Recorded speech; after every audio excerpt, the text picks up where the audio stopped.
Hola, soy Elena Márquez Pedraza y vengo a presentar el artículo Signo de una conversación, la pintura y la cerámica como elemento de un diálogo.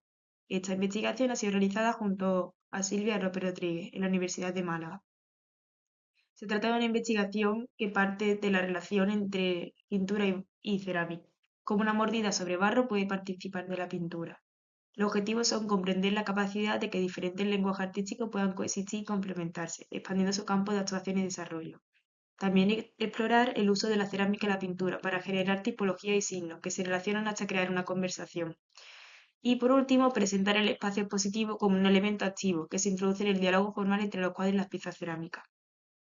Para realizar una conversación todo depende en qué se pone en movimiento. El cuerpo, la mano, un lápiz. No es lo mismo mandar un mensaje escrito de una persona a otra que gesticular algo, que escuchar un sonido. Cada una de estas formas de interpretar el mensaje no habla desde su propia materialidad, no hablan desde unos matices concretos, un lenguaje concreto en cada movimiento. Esto mismo sucede en el arte y nosotros nos centramos en las relaciones que se pueden establecer entre la cerámica y la pintura, como la cerámica es capaz de hablarnos desde el gesto material, desde el movimiento de la materia y de la huella en este. Y sin embargo, en la pintura no hablamos desde un gesto pictórico, no hablamos de trazo, no hablamos de luz y de color. Vamos a comenzar el proceso de investigación teórica a partir del entendimiento de la serialidad. Para generar una obra a partir de un material o una técnica es necesario entender las cualidades que la identifican. No solo se trata de generar una obra con unos signos aislados, sino en entender el material en sus diferentes contextos y extensiones. Esto se da mucho en el arte contemporáneo, donde la interdisciplinaridad es muy común, porque nos permite recorrer y rodear un mismo tema de diferentes puntos de vista, enriqueciendo la forma en la que lo vemos.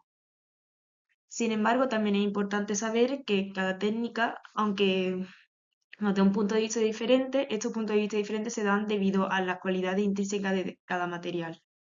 Nos permiten unos matices o una forma de ver las cosas que varían en cuanto a forma, color, materia, fisicidad. Pero en general toda obra parte de la creación de un signo, de una forma de entender algo. En la obra de McCollum podemos hablar de esta serialidad. No se tratan de piezas aisladas que se relacionan la una con la otra de forma independiente, sino que el conjunto de la obra es lo que funciona como concepto. Trabaja la multiplicidad con la generación de muchas imágenes en diferentes materiales, cerámica, pintura, hasta objetos industriales. En esta obra de Shape Project, concretamente, trabaja con un método de reproducción de imágenes de forma industrial con el que consigue 214 millones de copias. Sin embargo, no se tratan de copias exactas, sino que cada una de ellas posee una forma diferente.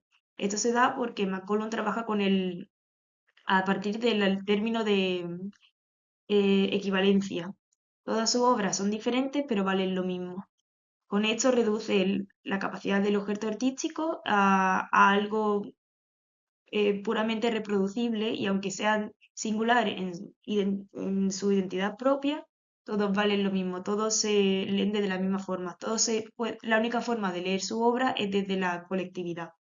Se trata de una tensión entre la copia y la singularidad, que también podemos ver en la obra de Victoria Maldonado. Victoria Maldonado no habla directamente de la cerámica. También trabaja de forma serial desde una misma acción. En la obra Signo Ipsa lo que hace es estrujar un trozo de barro con las manos, como podemos ver en la foto de la izquierda. Los resultados son huellas casi fósiles que se ponen en modo de arqueología. De esta forma empieza a recoger un signo que responde a una acción. Se trata de un gesto irónico, simple e infantil que se convierte en un gesto, que es incluso sacralizado a partir de la aplicación de esmalte sobre las piezas. El gesto se convierte en un fósil que no habla del tiempo, un tiempo congelado en la materia cerámica. Pero la cerámica también es capaz de hablarnos desde su propio material, de forma literal en la obra de Alegría de Piñero. Alegría y Piñero investigan cómo los materiales son capaces de comunicarse de diferentes formas. Llevan más de 10 años trabajando en un mismo proyecto llamado Anticroscopio, donde trabajan en torno a la idea de lenguaje, comunicación y sonido. Se trata de recorrer desde diferentes puntos un mismo tema, de forma de que podemos ver diferentes visiones o diferentes sonidos en torno a un mismo habla. Realizan esculturas parlantes o incluso otras donde la forma es capaz de hablarnos a partir de sombras o movimientos. Este mismo recurso lo podemos ver en la obra de friso. Se trata de un friso en el que han intervenido y según se abre una puerta que está al lado de donde se instala la obra, la luz va subiendo y bajando, dejando ver cómo una persona balbucea las palabras ley y fuerza. Se trata de un ejercicio sinestésico en el que escuchamos con la mirada. Un recurso similar lo podemos ver en la obra lipograma, donde estos moldes se giran y al girarse podemos ver las sobras que proyectan que balbucean una palabra u otra. Se trata de, como yo mismo dice, una traslación de esa palabra muda a un nuevo código que se aleja del habla pero se construye sobre esta. Estos planteamientos de escucha nos plantean desde un mismo tipo de materialidades, pero ¿qué pasa si diferentes técnicas son las que conversan entre sí? Para hablar de estos tipos de diálogos nos centraremos en dos movimientos concretos que son el mono-hap y también en una serie de artistas que salieron o que respondían al expresionismo abstracto con una ruptura de formato y de materia. El mono-hap es un movimiento que surge en los años 60 en Japón y en el cual se exploran las cualidades o las relaciones que se pueden establecer a partir de un mismo material. Se llama también la escuela de las cosas porque se centra en las capacidades intrínsecas de cada materia para comunicarse o para generar discursos. Su máximo representante es Liu Fan, pero nos centraremos sobre todo en la obra de su sucesor, Li Be. Li Be nos habla desde el carboncillo. Utiliza esculturas enormes de maderas quemadas que ata y las sitúa en el espacio, pero también utiliza el carboncillo para crear otra obra mucho más pictórica. Se trata de una forma de plasmar el material de diferentes formas, un poco relacionada con la idea del minimalismo, pero contraria a ella. ¿Por qué? El minimalismo se trata de un sistema de reducción, pero el monoja, al estar introducido dentro del pensamiento oriental, utiliza el vacío como un lleno. Se trata de utilizar la escasez de accidentes pictóricos para utilizar el espacio como un pleno. Por eso las salas donde Liebe expone están llenas de vacío, pero también están llenas de intensidad. Se trata todo el rato de una contraposición de tensiones. Aquí podemos ver las diferentes materialidades que sufre el carboncillo en su obra. En los cuadros podemos ver las acciones o las diferentes repeticiones de movimientos eh, que he ido haciendo para construir la imagen pictórica. Y por otro lado, vemos asentado de una forma brutalista como el arma que ha sido capaz de generar esa forma. Grandes troncos de madera quemados y atados en una misma forma concéntrica. El monoja nos habla desde un mismo material, explorado en diferentes formas, en tanto en pintura como en escultura. Sin embargo, ahora nos centraremos en la obra de otros eh, artistas que no tanto se centran en la idea del material, sino como en la idea de la pintura que se expande fuera del formato, en con diferentes materialidades como látex, madera, metales. Se trata de una respuesta al expresionismo abstracto donde todo se genera a partir de un gesto enorme, un gesto en gran formato, pero ¿qué pasaría si en vez de se sale del gran formato y la forma empieza a tomar peso en la obra pictórica? La ruptura del formato la podemos ver en artistas como Tori Rockborn o Johanna Suppusete. Sin embargo, aún siguen manteniendo mucho la idea de un cuadro por la planitud.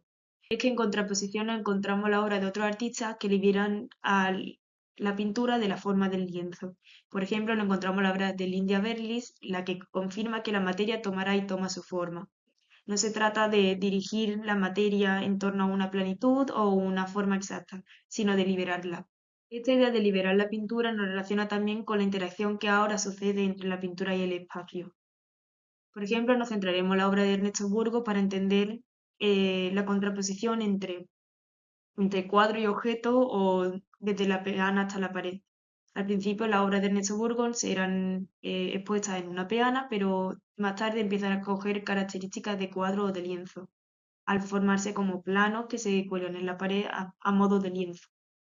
Sin embargo, aún no lleva a una lectura que no nos relaciona el espacio con la obra. Para esto nos centraremos en la obra de Jessica Stockhorder. Jessica Stockhorder es una artista que parte del objeto que va encontrando en los sitios para realizar composiciones en base a una lógica pictórica. Es puramente colorista, pero no habla desde los objetos también. Y es que se trata de una especie de objet trouvé a lo de Champiano. Se trata de encontrar materiales en los lugares y hacer obra con ellos. Ella en ningún momento trae a los sitios obra que ha producido en otros lugares, sino que solo trabaja con objetos site specific de esos lugares. Esto hace que objetos como un cubo, dos fregonas y un trozo de madera comiencen a comportarse como una obra artística. Una vez terminado el marco teórico, comenzaremos a explicar el marco práctico, que se divide en tres fases: morder el barro, diálogos con la pintura y el espacio como un actante. Morder el barro parte de un proceso intuitivo de introducirse barro en la boca. Se genera como una forma de comunicarse, pero también como la necesidad de crear un signo. A partir de la repetición que hemos trabajado, que entendemos como Alan McCollum, se genera una serie de tipologías. Como podemos ver en la pantalla, estas son las diferentes series que se realizaron. Cada una de ellas tiene unas cualidades propias, pero sobre todo vamos a destacar la forma en la que se gestionaron dos de ellas. Misma forma, misma acción, cuadrado doblado. En esta opción se cogía un trozo de barro cortado en cuadrado y se introducía en la boca entre los dientes y el cachete. El acto de morder cambiaba la forma geométrica original en una forma mucho más orgánica. Por otro lado, también hablaremos de reconstruir mordiendo. Reconstruir mordiendo era una serie tipológica en donde a través de los retazos o los trozos que le sobraban para la creación de formas mucho más geométricas, se juntaban y se mordían en la boca. Es entonces cuando un proceso, una acción que suele responder a la idea de romper o de desgarrar, acaba construyendo una figura. El diálogo con la pintura comienza con la realización de tres obras pictóricas. En ellas se explora la relación entre gesto, mancha, vacío, lleno, y se generan diálogos que hablan desde las cualidades propias de la pintura, pero estas se van reflejadas en la cerámica a partir del esmaltado de algunas piezas.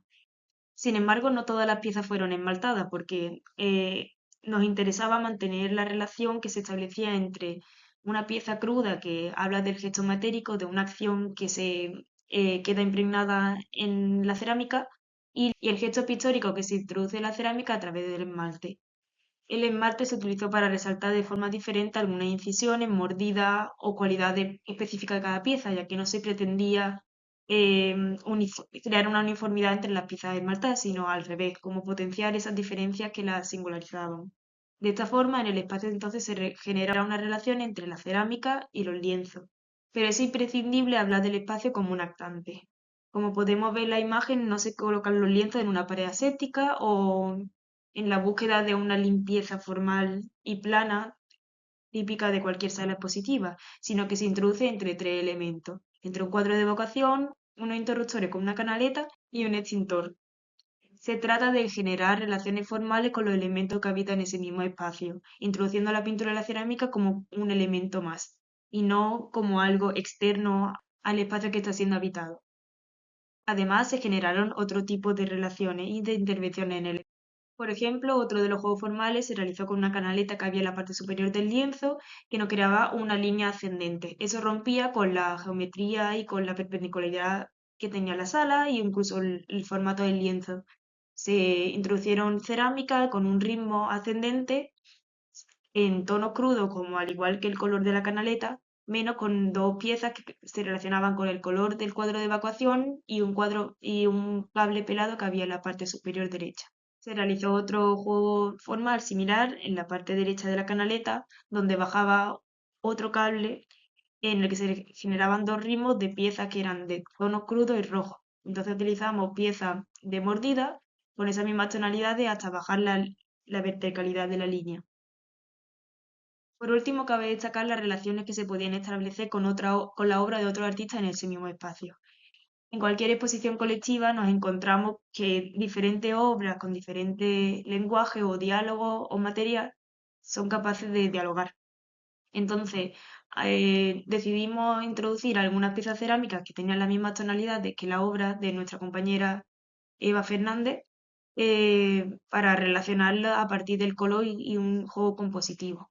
Las conclusiones de este proyecto son la realización de obras que parte de un proceso de escucha y de entendimiento desde la materia por sí misma, pero también desde el intercambio desde las cualidades de una hacia las cualidades del otro. No se trata de un proceso aislado en el que la materia habla desde sí, sino que se relaciona con cualquier cosa que se sitúa a su alrededor. Es por esto que también el espacio empieza a funcionar como un elemento que se suma más a la conversación. Es un proceso que desdibuja los límites de cada técnica para establecer conexiones y relaciones entre ellas. Por último, aquí se puede ver la referencia usada en este artículo y muchas gracias.